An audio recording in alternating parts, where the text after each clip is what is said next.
Good afternoon, my dear students. How are you all? I hope everyone is fine over there.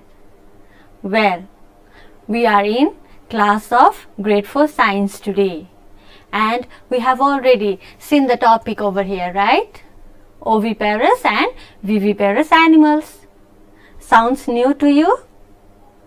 If yes, we will obviously discuss it, but before jumping into the topic, let's go for the revision of our previous class. Is it okay? What did we learn in our previous class? Do you remember? Let's recall. I'll also help you to recall it. Is it okay? Now, recalling to our previous class, we had learned something about vertebrates and invertebrates. Am I correct? Yes. Alright, what are vertebrates? What are invertebrates? We discussed on those terms. We went through the discussion of examples. We went through characteristics of vertebrates and invertebrates. Isn't it? Yes, we did. Vertebrates, the animals with backbones. Invertebrates, the animals that lack backbone. Similarly, vertebrates divided into 5 classes. Invertebrates are divided into 9 phylums. And the bodies of vertebrates well developed, whereas the body of invertebrates less developed. Also, we went through where do they live, and we also discussed some of the animals they live in water, whereas some of them they live on land. And we also discussed whether some of the animals are oviparous, that is egg laying, and some of them they are viviparous, that is they directly give birth to their young ones. We discussed on those terms. We discussed on those points in last class. Yes, and we also went through the discussion of some of the terms like unicellular, multicellular, paramecium, ameba, euglena, and so on. Well, paramecium, ameba, they were included as unicellular invertebrates. Unicellular, single cell, made up of single cell. Multicellular, made up of many cells. Yes? So, based on the discussion of those points, whether the animals are oviparous, that is egg laying, or whether the animals they directly give birth to their young ones, that is viviparous, we are going to further continue our today's topic, oviparous and viviparous animals. Well, we have read that one of the most important characteristics of living things is also reproduction. Living things reproduce. They give birth to their young ones. Isn't it? Yeah. Alright then. Do all the animals reproduce in the same way? No, they don't. They don't reproduce in the same way. Then, if reproduce is to give birth, then what is reproduction? Reproduction, it is the biological process by which living beings they produce their young ones of same kind. They produce the offsprings. Offsprings means babies of their own kind. What does own kind mean here? Own kind means of similar type. Are you getting me? Let me repeat it again. What is reproduction? Reproduction, it is the biological process by which living beings they produce their offsprings of their own kind. That is, the babies are similar, they look similar to their mothers, or the one who produce the babies, they look alike, they look similar. Is it okay? Then, why is reproduction important? Why do animals reproduce? Animals, they reproduce to maintain the generation. And they also reproduce to continue their races on the earth. If the animals stop reproducing, then what happens? The existence, see the term here, existence, the existence of living beings on the earth would be impossible. we will not be here. We will not exist on the earth. If there is no reproduction, then we will not exist on the earth. Existence. What is existence? To exist, to live, to survive is existence. We are here. We are here. That is existence. We are existing here. We are living here. That is existence. So, first word, reproduction. It is the process by which living beings, they produce the babies of their own kind, they produce the offsprings of their own kind. Existence, if there is no reproduction, then the living beings on the earth, the existence of living beings on the earth would be impossible. Living beings would not exist on the earth. Alright, we discussed what is reproduction and why is reproduction important. Why do animals reproduce? Okay, now, yes, all living beings, all animals reproduce. But all the animals, they do not reproduce in the same way. Some of them, they reproduce by laying eggs, and some of them, they reproduce by giving birth directly. Now, at first, let's move on to the animals that reproduce by laying eggs. Okay? Okay, let's see. What can you see there? What picture can you see there? Can you see the picture of a hen with its egg? There is the picture of a hen and its eggs can also be seen, right? Then, similarly, let's move on to the second picture. What can you see there? There are so many eggs, and out of those many eggs, if you see one of the egg there, what you can see is a crocodile is trying to hatch out of its egg. It is trying to come out of its egg. Here, the third term, hatch. Can you see hatch? What does that mean? Is to come out of the egg. That is hatch. Okay. Similarly, in the picture also you can see a crocodile is trying to come out, is trying to hatch out from its egg. Alright, moving on to the third picture. You can see some golden eggs there. Can you? I can see it. Okay. Then among those eggs also, from one of the egg of fish, it is trying to come out. It is trying to hatch out of the egg.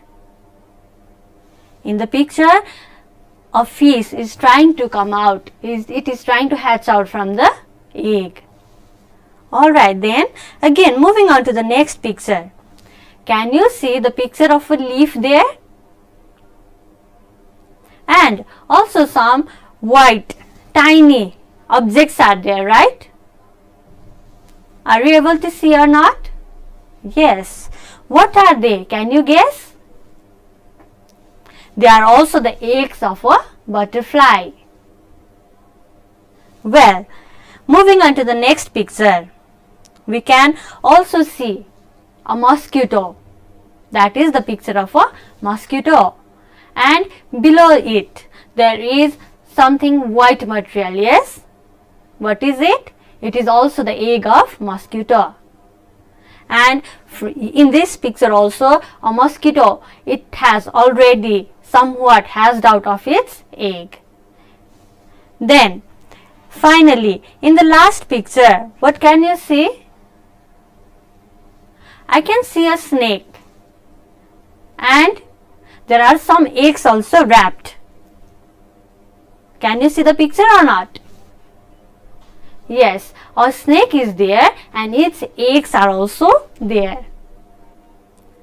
By looking at these pictures, what we can conclude? We can say that the animals like hens, snakes, and the insects like butterflies, mosquitoes, they reproduce by laying eggs, because we just saw the picture of their eggs. We just saw the picture of them along with their eggs. Are you getting me or not?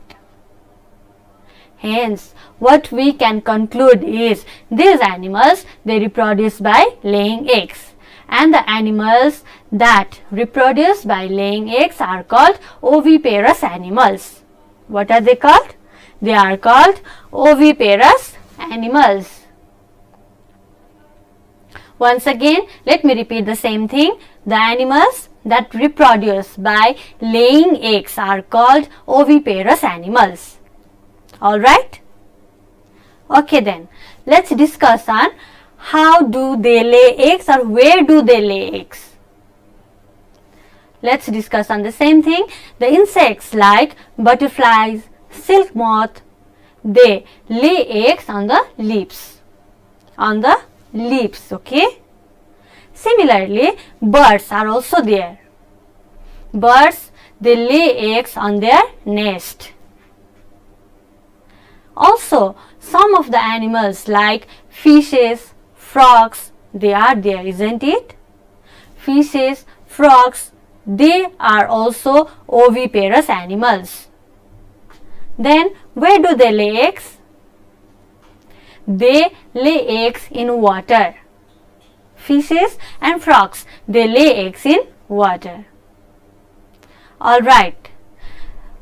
The baby of frog, it is called tadpole, isn't it? From the egg of frog, a tadpole is hatched out. It is hatched out in the water itself. And we also know that the living beings, they take care of their babies. But there are also some animals that do not take care of their babies. Once they lay eggs, they leave them. They leave them to grow on their own. Do you know what are such animals that do not take care of their babies?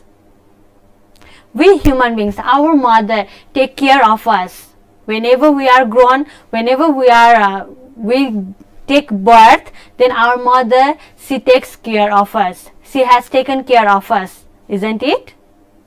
And if some new member is added in our family also, we take care of them a lot. Whenever they try to move around, we also move around with them. Why? Because we are afraid whether if he or she falls down, then they may get injured, and that hurts us as well, isn't it? But the animals like insects, fishes, frogs, snakes, these are some animals that do not take care of their babies. They let their babies to grow on their own. But what we do until the babies become independent, we go on taking care of them. We go on walking around them.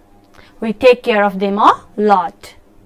But as I told, insects, fish, frogs, snakes, they do not take care of their babies. Alright?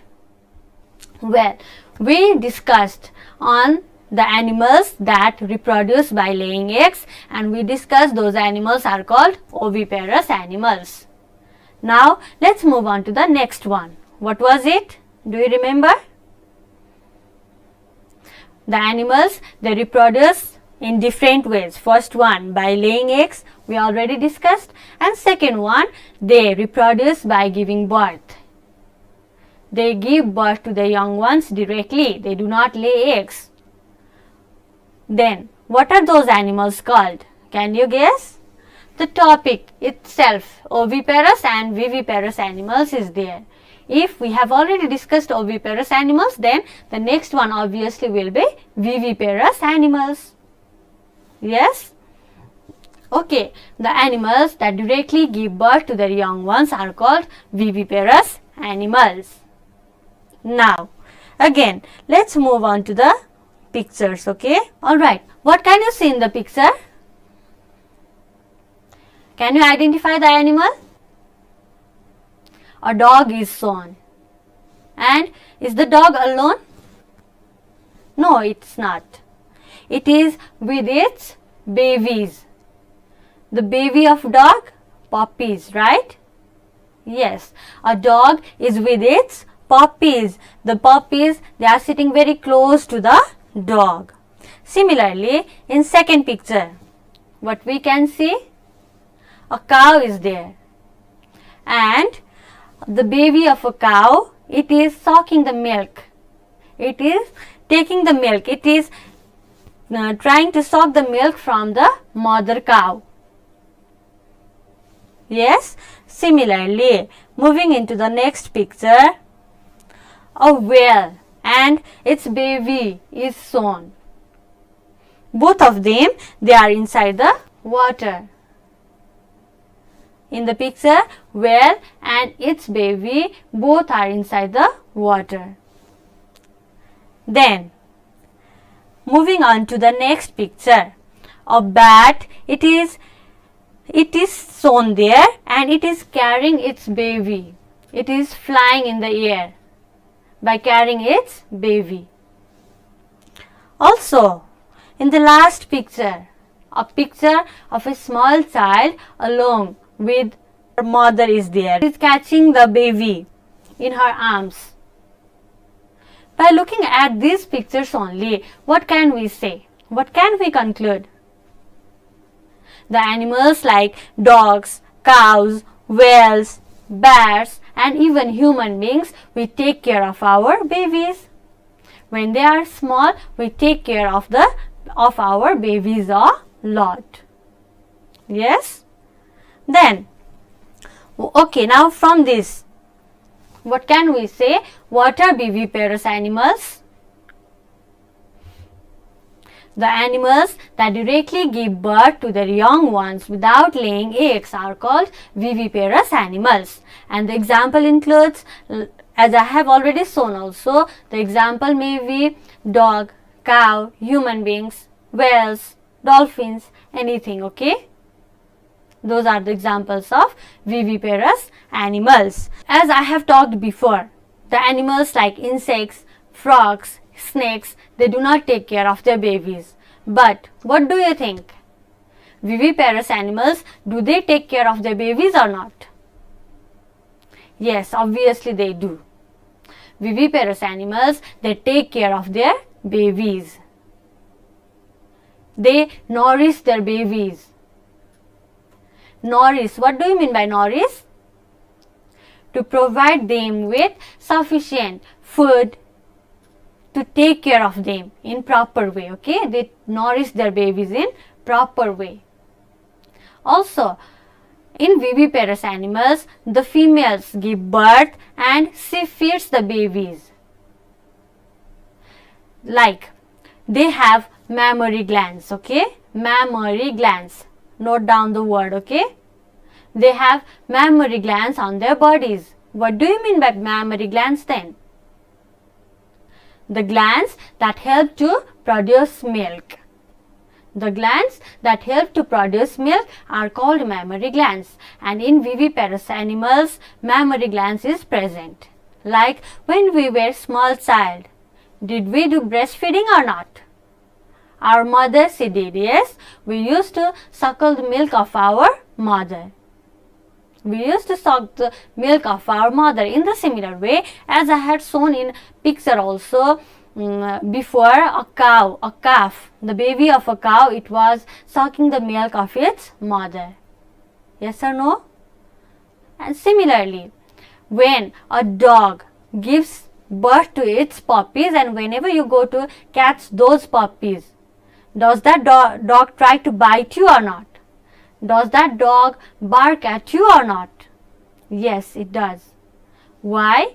Because it's afraid whether you are going to take their babies apart from them or not. So, we can also say viviparous animals, they take care of their babies. And they also protect their babies from enemies. If any other tries to catch their babies, then they bark or they become angry at us, they try to bite us. What does that mean? They are protecting their babies from us. Alright? Then we discussed here mammary glands also. We discussed next word, that is mammary glands.